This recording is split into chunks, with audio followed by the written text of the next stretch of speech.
एक राजपुत्र होते हुए भी कर्ण सूत पुत्र कहा गया। कर्ण एक महान दानवीर था।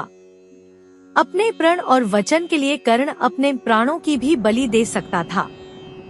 पांडवों की शिक्षा खत्म होने के बाद आयोजित रंगभूमि में आकर कर्ण अर्जुन को ललकारता है कि अगर वह संसार का सर्वश्रेष्ठ धनुर्धर है तो उससे मुकाबला करके सिद्ध करे।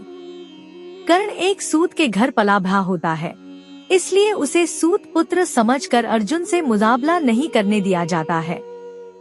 पांडवों के प्रखर विरोधी दुर्योधन को यहाँ एक अवसर दिखता है और वह फौरन कर्ण को अंग देश का राजा घोषित कर देता है और कर्ण को अपना मित्र बना लेता है। दुर्योधन के इस कृत्य से कर्ण के दुखते घावों पर मरहम लग जाता है, लेकिन समय सीमा खत्म होने के कारण रंगभूमि में कर्ण अर्जुन का मुकाबला टल जाता है।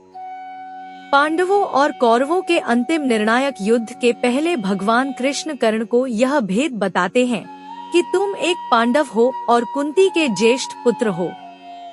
इस रहस्य को जानकर भी कर्ण अपने मित्र दुर्योधन से घात करके अपने भाइयों की ओर नहीं जाता है। दिव्य कवच कुंडल के साथ कर्ण अजय था और महाभारत के युद्ध में पांडव कभी उसे परास्त नहीं कर पाते। अतः इंद्रदेव उससे सुबह स्नान के समय ब्राह्मण स्वरूप में आकर दान में कवच कुंडल मांगते हैं। पिता सूर्य देव द्वारा दिखाए गए स्वप्न से कर्ण को यह बात पहले ही ज्ञात हो जाती है कि इंद्रदेव उससे रूप बदलकर कवच कुंडल मांगने आएंगे। पर फिर भी दानवीर कर्ण ब्राह्मण रूपी इंद्रदेव को खाली हाथ नहीं लौटता और उनकी मांग पूरी करता है। इंद्रदेव कवच कुंडल के बदले में कर्ण को एक शक्ति अस्त्र प्रदान करते हैं, जिसका इस्तेमाल सिर्फ एक बार किया जा सकता था और उसका कोई काट नहीं था। युद्ध के दौरान भीम का पुत्र घटोत्कच कौरव सेना को तिनकों की तरह उड़ाए जा रहा था। उसने दुर्योधन को भी लहूलुहान कर दिया।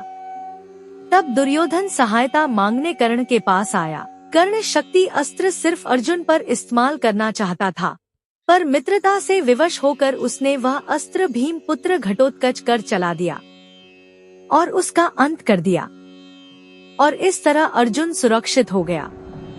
अपने साथ दो दो शापों का बोझ लेकर चल रहे कर्ण को यह बात पता थी कि जहाँ धर्म है वहीं कृष्ण होते हैं और जहाँ कृष्ण है वहीं विजय भी होती है। फिर भी उसने न दुर्योधन के एहसान भूलकर उससे घात किया और न ही अपनी दानवीरता से कभी पीछे हटा।